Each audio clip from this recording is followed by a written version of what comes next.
السلام عليكم ورحمة الله وبركاته. الحمد لله وكفى وسلام على عباده الذين اصطفى. أما بعد فأعوذ بالله من الشيطان الرجيم. بسم الله الرحمن الرحيم. لعلك باخع نفسك ألا يكونوا مؤمنين. صدق الله المولانا العظيم. Islamic institute of Bangladesh কর্তৃক আয়োজিত online দাওয়া কোর্সের আজকের ক্লাসে উপস্থিত শিক্ষার্থীবৃন্দ, আমরা সকলেই সেই মহান রব্বুল আলমিনের শুকর আদায় করি যে মহান রব আমাকে আপনাকে শত ব্যস্ততার মাঝেও অমুসলিমদেরকে দাওয়াত দেওয়ার ফিকির নিয়ে অমুসলিমদেরকে দাওয়াত দেওয়ার পদ্ধতির এই কোর্সে অংশগ্রহণ করার তৌফিক দিয়েছেন। এজন্য আল্লাহ তাআলার শুকর আদায় করি, সকলে বলে আলহামদুলিল্লাহ। উপস্থিত শিক্ষার্থীবৃন্দ, আজকে আমাদের ৫ম নম্বর ক্লাস। আজকের ক্লাসে আমাদের যে বিষয়টি নির্ধারণ করা হয়েছে সেটা হলো উম্মতের দরদ। নবী আকরাম সাল্লাল্লাহু আলাইহি ওয়াসাল্লামের মাঝে উম্মতের দরদ কেমন ছিল, সাহাবায়ে কেরামের মাঝে উম্মতের দরদ কেমন ছিল, আমাদের আকাবিরিনদের দিলের মধ্যে উম্মতকে বাঁচানোর জন্য, মানুষকে জাহান্নাম থেকে বাঁচানোর জন্য কেমন দরদ ছিল, এই সংক্রান্ত বিষয় নিয়ে আজকে আমাদের ক্লাস। দায়ী যিনি হবেন, যিনি দাওয়াত দিবেন, তার মধ্যে দরদ আর ব্যথা থাকা আবশ্যক।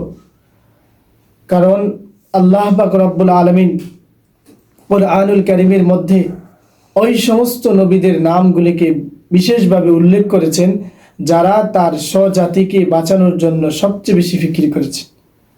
যেমন আমরা শুনেছি, তাফসিরে আছে যে ১৬ লক্ষ নবী রাসূল দুনিয়াতে এসেছে, এর মধ্যে ২৫ জন নবী রাসূলের নাম কোরআনের মধ্যে পাওয়া যায়। যেমন মূসা আলাইহিস সালাতু ওয়াস সালামের নাম কোরআনের মধ্যে বেশি এসেছে, কারণ মূসা আলাইহিস সালাতু ওয়াস সালাম তার জাতিকে বাঁচানোর জন্য অনেক ফিকির করেছেন। তেমনি ভাবে সূরা নূহ নামে আল্লাহ তাআলা সূরা নূহ আলাইহিস সালামের জীবনীকে আল্লাহ তাআলা নূহ আলাইহিস সালাম তার উম্মতের জন্য কি ফিকির করেছেন, কিভাবে মানুষকে দাওয়াত দিয়েছেন, এই নূহ আলাইহিস সালাতু ওয়াস সালাম তার উম্মতের জন্য ফিকির করার কারণে নূহ আলাইহিস সালাতু ওয়াস সালামের নাম এবং যেই সমস্ত নবীরা সবচেয়ে বেশি তার উম্মতকে বাঁচানোর জন্য ফিকির করেছেন তাদের নামগুলিকে আল্লাহ তাআলা কুরআনুল কারীমের মধ্যে উল্লেখ করে দিয়েছেন। এমনকি আল্লাহ পাক রব্বুল আলামিন সূরা ইয়াসিনের ২১ নম্বর আয়াতে একটি আয়াত নাযিল করেছেন, ইত্তাবিউ মাল্লা ইয়াসআলুকুম আজরা ওয়া হুম মুহতাদুন, যে তোমরা এমন লোকের অনুসরণ করো, ইত্তাবিউ তোমরা অনুসরণ করো, মাল্লা ইয়াসআলুকুম আজরা ওয়া হুম মুহতাদুন, যিনি তোমাদেরকে অনুসরণ, তোমরা এমন লোকের অনুসরণ করো যারা কোনো প্রতিদান চায় না, তারা নিজেরাই হেদায়েত প্রাপ্ত। তাহলে এমন লোকের অনুসরণ করার কথা আল্লাহ তাআলা বলেছেন। এই যে এই আয়াত নাজিল হয়েছিলেন যার নামে একজন ব্যক্তি, ওনার নাম ছিল হাবিবে নাজ্জান। হাবিবে নাজ্জান উনি তার জাতিকে বাঁচানোর জন্য ফিকির করেছিলেন।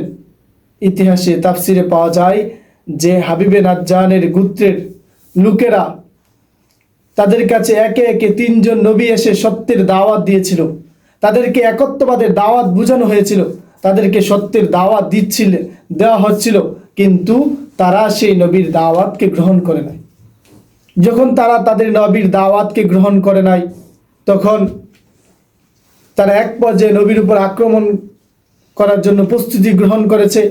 তখন হাবিবে নাজ্জান তার জাতিকে সেই আযাব থেকে বাঁচানোর জন্য উনি পেরেশান হয়ে গেলেন এবং জাতিকে এসে বললেন, হে আমার জাতি, ইত্তাবিউ তোমরা অনুসরণ করো তাদের যারা তোমাদের কাছে কোনো প্রতিদান চায় না, ওহুম মুহতাদুন, বরং তারা হেদায়েত প্রাপ্ত। এই হাবিবে নাজ্জান তার জাতির জন্য ফিকির করেছে, চিন্তা করেছে, পেরেশান হয়েছে। এই পেরেশানিটা রব্বুল আলামিনের কাছে ভালো লেগেছেন, এই জন্য আল্লাহ তাআলা সূরা ইয়াসিনের মধ্যে এই হাবিবে নাজ্জানের লম্বা ঘটনা আল্লাহ তাআলা কুরআনুল কারীমের মধ্যে উল্লেখ করেছে। এমনি ভাবে আমরা যদি কোনো প্রাণীর নাম নেই, ছোট্ট একটা প্রাণী পিপিলিকা, এই পিপিলিকার নামে একটি সূরা আল্লাহ তাআলা কোরআনুল কারীমের মধ্যে নাজিল করেছে। বলে কোরআনুল কারীমের মধ্যে আল্লাহ তাআলা সূরা নামল নামে একটি সূরা নাজিল করেছে। এই সূরা নামলের মধ্যে এই পিপিলিকার কাহিনী আল্লাহ তাআলা তুলে ধরেছেন। পিপিলিকাদের কাহিনী উল্লেখ করে যে পিপিলিকাদের একটা রানী পিপিলিকা ছিল, তার স্বজাতি পিপিলিকাকে বাঁচানোর জন্য সে তার জাতিকে একটা ডাক দিয়েছিল। তার জাতিকে বাঁচানোর জন্য সে পেরেশান হয়েছিল, যার কারণে আল্লাহ তাআলা তার নামকে কোরআনুল কারীমের মধ্যে উল্লেখ করে দিয়েছেন। যেমন আল্লাহ তাআলা কোরআনুল মধ্যে বলেন, قالت نملة يا أيها النملة ادخلوا مساكنكم لا يحطمنكم سليمان وجنودهم وهم لا يشعرون قالت نملة يا أيها النملة পিপিলিকাদের রানী বললেন, ইয়া আইয়ুহান নামলাতু, হে পিপিলিকার দল, উদখুলু, তোমরা তাড়াতাড়ি প্রবেশ করো, মাসাকিনাকুম, এই গর্তের মধ্যে, লা ইয়াহতিমান্নাকুম সুলাইমান ওয়া জুনুদুহুম ওয়া হুম লা ইয়াশউরুন, যে সুলাইমান আলাইহিস সালামের বাহিনী আসতেছে, সুলাইমান আলাইহিস সালামের বাহিনী তোমাদের কাছে আসতেছে, তাদের ঘোড়ার পায়ের নিচে যদি তোমরা পড়ে যাও তাহলে তোমরা একেবারে নিস্তেজ হয়ে যাবে। এই জন্য তোমরা তাড়াতাড়ি গর্তের মধ্যে প্রবেশ করো। এই যে হাবিবে, এই যে পিপিলিকা তার জাতিকে বাঁচানোর জন্য পেরেশান হয়েছিল, তার জাতিকে গর্তে ঢুকার জন্য তার জাতিকে আহ্বান করেছিল, এই যে তার জাতিকে বাঁচানোর জন্য যে ফিকির করেছে, চিন্তা করেছে, এই ফিকিরটা রব্বুল আলামিনের কাছে ভালো লেগেছেন, যার কারণে পিপিলিকার নামে একটি সূরা আল্লাহ তাআলা কোরআনুল কারীমের মধ্যে নাজিল করে দিয়েছেন। এমনিভাবে আল্লাহ তাআলা অনেক ঘটনা কোরআনুল কারীমের মধ্যে উল্লেখ করেছেন। যেমন হুদুদ পাখির ঘটনা আল্লাহ তাআলা কোরআনুল কারীমের মধ্যে উল্লেখ করেছেন। হুদুদ পাখি একটা এলাকায় গিয়ে দেখলেন রানী বিলকিস সে আল্লাহর সাথে শিরিক করতেছে, সে অগ্নি পূজা করতেছে, সে শিরিকি কাজ করতেছে। তখন হুদুদ পাখি তো কথা বলতে পারে না, হুদুদ পাখি দৌড়ে সুলাইমান আলাইহিস সালামের কাছে আসলেন। সুলাইমান আলাইহিস সালামকে এসে বললেন, হে সুলাইমান, হে নবী পয়গম্বর সুলাইমান, কারণ সুলাইমান আলাইহিস সালাম পশু পাখিদের ভাষা বুঝতেন। সুলাইমান আলাইহিস সালামকে এসে বললেন, হে সুলাইমান, যে অমুক এলাকায় রানী বিলকিস তার জাতিকে নিয়ে আল্লাহর সাথে শিরকি কাজ করতেছে, তুমি তাদেরকে ফিরাও। এই যে পাখি, হুদুদ পাখি, তার পেরেশানি জাতিকে বাঁচানোর জন্য এই পেরেশানিটা আল্লাহ তাআলার কাছে ভালো লেগেছেন, যার কারণে আল্লাহ তাআলা হুদুদ পাখির ঘটনা আল্লাহ তাআলা কোরআনুল কারীমের মধ্যে উল্লেখ করে দিয়েছেন। কারণ আমরাও যদি আমাদের এই স্বজাতিকে, যারা আজকে নামাজ পড়ে না, যারা আজকে ইসলাম থেকে দূরে, যারা আজকে বিধর্মী অমুসলিম, যারা ইসলামকে বুঝে না, রব্বুল আলামিনকে মানে না, তাদেরকে যদি আমরা দাওয়াত দেই, তাদেরকে নিয়ে যদি আমরা ফিকির করি, তাদেরকে বাঁচানোর জন্য যদি আমরা চেষ্টা করি, তাহলে আল্লাহ তাআলা আমাদেরকেও তাদের মতন সম্মানিত করে দেবে। তবে তাদের নাম তো কোরআনুল কারীমের মধ্যে এসেছে, কারণ তখন নবীজি বেঁচে ছিলেন, নবীজির কাছে ওহীগুলি আল্লাহ তাআলা পাঠিয়ে এই ঘটনাগুলি বুঝিয়ে দিয়েছেন।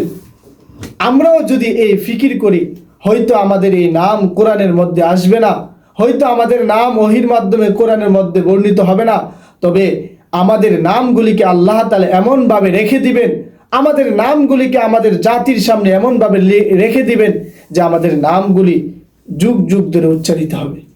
যেমন আমরা দেখি খাজা মুঈনুদ্দিন চিশতি, উনি ভারতের একজন বিখ্যাত ব্যক্তি ছিলেন, চিশতিয়া তরিকার একজন মহান ব্যক্তি ছিলেন। এই খাজা মুঈনুদ্দিন চিশতি, তার সমকালীন জমানায় অনেক বড় বড় ব্যক্তিরা ছিল, তাদের নাম ইতিহাসে পাওয়া যায় না, তাদের নাম কেউ জানে না, কিন্তু খাজা মুঈনুদ্দিন চিশতি আজ থেকে 1000 বছর আগে মারা গিয়েছে, তার নাম এখনো পর্যন্ত মানুষের মুখে মুখে আছে। বলে কেন? খাজা মুঈনুদ্দিন চিশতি উনি তার জাতিকে বাঁচানোর জন্য, মানুষকে জাহান্নাম থেকে বাঁচানোর জন্য অনেক পেরেশান ছিলেন। আচ্ছা, আজকে খাজা মুঈনুদ্দিনের নাম বিক্রি করে করে ঢাকা শহরে লাল শালুকের ডেক টানিয়ে হাজার হাজার মানুষ ইনকাম করে খাচ্ছে। এই খাজা মুঈনুদ্দিন চিশতি আজমিরি উনি উম্মতের জন্য একটা ফিকির করেছিলেন বলে ঘটনার মধ্যে পাওয়া যায়। খাজা মুঈনুদ্দিন চিশতির শায়েখ ছিলেন খাজা উসমান হারুনি। খাজা উসমান হারুনি একদিন খাজা মুঈনুদ্দিন চিশতির বাড়িতে আসলেন। খাজা মুঈনুদ্দিন চিশতির বাড়িতে এসে দেখলেন যে খাজা মুঈনুদ্দিন চিশতিকে পরীক্ষা করার জন্য খাজা উসমান হারুনি খাজা মুঈনুদ্দিনকে এশারের নামাজ পড়ে বললেন, এশারের নামাজের পরে বললেন যে আজকে এশারের নামাজ যারা পড়েছে আগামীকাল যদি উনি বললেন যে আমার পিছনে যদি আগামীকাল ফজরের পরে যারা নামাজ পড়বে তারা সবাই জান্নাতি হবে, তবে আমার এই কথা যে প্রচার করবে সে জাহান্নামী হবে। এই কথা বলে শায়েখ চলে গেলেন। তো খাজা মুঈনুদ্দিন চিশতি শায়েখের এই কথা শুনলেন। শোনার পরে উনি মসজিদের এক কোনায় বসে চিন্তা করতে লাগলেন যে আমি কি দাওয়াত দিতে যাব মানুষকে? যদি দাওয়াত দেই তাহলে তো আমি জাহান্নামী হয়ে যাব, আর যদি আমি দাওয়াত না দেই তাহলে এলাকার হাজার হাজার মানুষ তারা তো জাহান্নামী হয়ে যাবে। এই চিন্তা ফিকির করে উনি নামাজ পড়ে মসজিদ থেকে বের হয়ে এলাকায় সবার কাছে গিয়ে দরজায় গিয়ে দাওয়াত দিলেন আর বললেন যে আগামীকাল যারা আমার শায়েখের পিছনে ফজরের নামাজ পড়বে তারা জান্নাতি হবে। উনি সারা রাত এলান করলেন, ফজর পর্যন্ত এলান করে ফজরের নামাজে আসলেন। ফজরের নামাজের সময় দেখা গেল পুরা মসজিদ মহল্লা, মসজিদ ভরে, বারান্দা ভরে, একেবারে সারা এলাকার মধ্যে মানুষের আনাগোনা ভরে গেল। কারণ খাজা উসমান হারুনি ফজরের নামাজ পড়ালেন। ফজরের নামাজের সালাম ফিরানোর পরে খাজা মুঈনুদ্দিন চিশতির শায়েখ খাজা উসমান হারুনি সালাম ফিরিয়ে দেখে লাখ লাখ হাজার হাজার মানুষ উনার পিছনে ফজরের নামাজ পড়ছেন। আর খাজা মুঈনুদ্দিন চিশতি এক কোণার মধ্যে বসে কান্না করতেছে। তখন খাজা উসমান হারুনি ডেকে বললেন, হে খাজা মুঈনুদ্দিনকে বললেন, খাজা উসমান হারুনি, হে মুঈনুদ্দিন, এই খবর এলাকার মধ্যে কে দিয়েছে? এই খবর এলাকার মধ্যে কে দিয়েছে? এত মুসল্লি তো এশারের নামাজে ছিল না, এত মুসল্লি কোথা থেকে আসলো? তখন খাজা মুঈনুদ্দিন বলতেছেন, শায়েখ এই খবর তো আমি দিয়েছি। তখন খাজা উসমান হারুনি বললেন, এই খাজা মুঈনুদ্দিন, তুমি কি জানো না আমি যে দ্বিতীয় কথাটি বলেছিলাম যে এই খবর যে এলাকার মধ্যে প্রচার করবে সে জাহান্নামী হবে? খাজা মুঈনুদ্দিন চিশতি বলে, শায়েখ হ্যাঁ আমার এই কথা মনে আছে, তবে আমি চিন্তা করে দেখলাম আমি মুঈনুদ্দিন যদি এই দাওয়াত মানুষকে না দেই হাজার হাজার এলাকার শত শত মানুষ জাহান্নামী হবে, আর আমি মুঈনুদ্দিন যদি দাওয়াত দেই আমি একা মুঈনুদ্দিন জাহান্নামে চলে গেলাম, কিন্তু এক মুঈনুদ্দিনের কারণে হাজার হাজার শত শত মানুষ জান্নাতি হয়ে যাবে, এই জন্য আমি এলাকায় গিয়ে দাওয়াত দিয়েছি। তখন খাজা উসমান হারুনি খাজা মুঈনুদ্দিন চিশতিকে বললেন, তোমার মধ্যে উম্মতের দরদ আছে, তোমার মধ্যে উম্মতের ব্যথা আছে, তোমার দ্বারাই সম্ভব এই চিশতিয়া তরিকাকে ধরে রাখা। তখন শায়েখের এই দোয়ার বরকতে খাজা মুঈনুদ্দিন চিশতি তার দিলের মধ্যে উম্মতের ফিকির থাকার কারণে, তার দিলের মধ্যে তার স্বজাতিকে বাঁচানোর ফিকির থাকার কারণে খাজা মুঈনুদ্দিন চিশতির জীবনীর মধ্যে পাওয়া যায় উনি যখন সফর করতেন, সফরের মধ্যে হাজার হাজার মানুষ সাথে সাথে তার চেহারা দেখে, তার ব্যবহার দেখে, তার আচরণ দেখে হাজার হাজার মানুষ কালেমা পড়ত। এমন ইতিহাসে পাওয়া যায় যে খাজা মুঈনুদ্দিন চিশতির চেহারা দেখে এক সফরের মধ্যে 90,000 মানুষ কালেমা পড়েছে। যেন খাজা মুঈনুদ্দিন চিশতি চলে গেছেন আজ থেকে কত বছর আগে, খাজা মুঈনুদ্দিনের নাম এখনো আমাদের মুখে মুখে আছে। খাজা মুঈনুদ্দিন তার জাতিকে, উম্মতকে, মানুষকে বাঁচানোর জন্য পেরেশান ছিলেন, ফিকির করতেন, যার কারণে খাজা মুঈনুদ্দিনের নাম এখনো আমাদের দিলের মধ্যে রয়েছে। এমনই একজন বুজুর্গ ছিলেন আমাদের বাংলাদেশের হযরত শাহজালাল ইয়ামানী রহমতুল্লাহি আলাই। উনিও ইয়ামান দেশ থেকে আমাদের এদেশে ইসলাম প্রচার করার জন্য, জাতিকে বাঁচানোর জন্য নিজের মাতৃভূমিকে ত্যাগ করে, নিজের দেশকে ছেড়ে দিয়ে, নিজের আত্মীয় স্বজনকে ফেলে রেখে উনি বাংলাদেশে এসে সত্যের দাওয়াত মানুষকে দিয়েছেন, মানুষের কাছে ইসলামের দাওয়াত পৌঁছে দিয়েছেন, যার কারণে হাজারো ব্যক্তির নাম তৎকালীন যুগের, তাদের নাম আজ আমাদের মুখে নাই, তাদের নাম মানুষের মুখে নাই, কিন্তু খাজা শাহজালাল ইয়ামানি রহমতুল্লাহের নাম আজও আমাদের মুখে আছে। এজন্য ভাই, আমরাও যদি মানুষকে জাহান্নাম থেকে বাঁচানোর জন্য ফিকির করি, মানুষকে দাওয়াত দেই, মানুষকে সত্যের কথা বলি, অবশ্যই মানুষ আমাদের কথা বলি। আমাদের এই ফিকিরের কারণে, আমাদের এই দাওয়াতের কারণে আল্লাহ তাআলা হতে পারে আমাদের নামগুলিকেও আমাদের পরবর্তী প্রজন্মের কাছে আল্লাহ তাআলা রেখে দেবেন। এই জন্য দেখেন, তাবলিগের প্রতিষ্ঠাতা আল্লামা ইলিয়াস সাহেব রহমতুল্লাহি আলাই, উনি মানুষকে বাঁচানোর জন্য পেরেশান ছিলেন। রাতের বেলায় তাহাজ্জুদ পড়ে উনি হাঁটতেন আর চিন্তা করতেন যে এই জাতির কি হবে, এই জাতির কি হবে, এই জাতি নামাজ পড়ে না, এই জাতি ফজরের আজান হয়ে গেছে ঘুমিয়ে আছে, এই জাতি আল্লাহর বিধান মানে না, এই জাতি আল্লাহর হুকুম পালন করে না, এই জাতির কি হবে, কি হবে, এই পেরেশান আর চিন্তায় উনি রাতের বেলা ঘুমাইতেন না। এই পেরেশান ছিলেন তিনি মানুষকে বাঁচানোর জন্য, মানুষকে আল্লাহমুখী করার জন্য, মানুষকে মসজিদমুখী করার জন্য, মানুষকে কোরআনমুখী করার জন্য। এই আমাদের এই বুজুর্গ আল্লামা ইলিয়াস সাহেব রহমাতুল্লাহ আলাই ফিকির করার কারণে আজ সারা পৃথিবীর মধ্যে তাবলীগের কাজ চলতেছে। আজকে ইলিয়াস সাহেব রহমাতুল্লাহ আলাইহির নাম আমাদের সবার মুখে আছে। এজন্য ভাই, আমরা যদি মানুষকে বাঁচানোর জন্য ফিকির করি, আল্লাহ তাআলা আমাদের নামগুলিকে আমাদের পরবর্তী প্রজন্মের কাছে রেখে দিতে পারেন। নবীজির একটা সিফাত ছিল, হিন্দ ইবনে আবি আলা রাদিয়াল্লাহু তাআলা আনহু বলেন, নবী করিম সাল্লাল্লাহু আলাইহি সাল্লাম সম্পর্কে বলেন, কানা রাসূলুল্লাহ সাল্লাল্লাহু আলাইহি ওয়াসাল্লাম মুতাওয়াসিলাল আহজান দাইমাল ফিকরি। রাসূল সাল্লাল্লাহু আলাইহি ওয়াসাল্লাম সর্বদা উম্মতের জন্য ফিকির করতেন। কেমন ছিল নবীজির দরদ, কেমন ছিল নবীজির ব্যথা, যে নবী সম্পর্কে আল্লাহ তাআলা সূরা সফের 3 নম্বর আয়াত নাজিল করে বললেন, লাআল্লাকা বাখিউন নাফসাকা আল্লা ইয়াকুনু মুমিনিন। হে আল্লাহর রাসূল, তারা কেন ঈমান আনতেছে না, এই জন্য কি আপনি আপনার জীবনকে শেষ করে দিবেন? আমাদের নবীজি সব সময় ফিকির করতেন, চিন্তা করতেন, হায় এই জাতির কি হবে, আয় রে হায় এই জাতির অবস্থা কি হবে। মানুষ আল্লাহকে না মেনে অগ্নি পূজা করতেছে, শিরকি কাজ করতেছে। নবীজি সব সময় পেরেশানের মধ্যে থাকতেন, আর মানুষকে কিভাবে জাহান্নাম থেকে বাঁচানো যায় এই ফিকির নবীজির দিলের মধ্যে ছিল। এজন্য আল্লাহ আয়াত নাযিল করেছেন সূরা কাফের মধ্যে। আল্লাহ তাআলা বলেন, ফালাআল্লাকা বাখিউন নাফসাকা আলা আসারিহিম ইন লাম ইউমিনু বিহাদাল হাদিস আসাফা। তারা কেন ঈমান আনতেছে না, এই জন্য কি আপনি আপনার জীবনকে শেষ করে দিবেন? জন্য ভাই, উম্মতের ফিকির আমাদের নবীজির মধ্যে ছিল। নবীজির একটা সিফাত ছিল, মানুষকে জাহান্নাম থেকে বাঁচানোর ফিকির। জন্য আমরাও নবীজির যে সিফাত, সবগুলি সিফাত আমরা অর্জন করব। অমুসলিমদেরকে দাওয়াত দিব, অমুসলিমদেরকে দাওয়াত দেওয়ার ফিকির চিন্তা আমাদের দিলের মধ্যে রাখব। একদিন নবীজির সামনে দিয়ে এক ইহুদির লাশ যাচ্ছে। নবীজি দাঁড়ায়া চোখের পানি জড়ায় কাঁদতেছে। সাহাবায়ে কেরাম জিজ্ঞাসা করলেন, ইয়া রাসূলুল্লাহ, এত ইহুদির লাশ, ইহুদির লাশ দেখে আপনি কেন কাঁদছেন?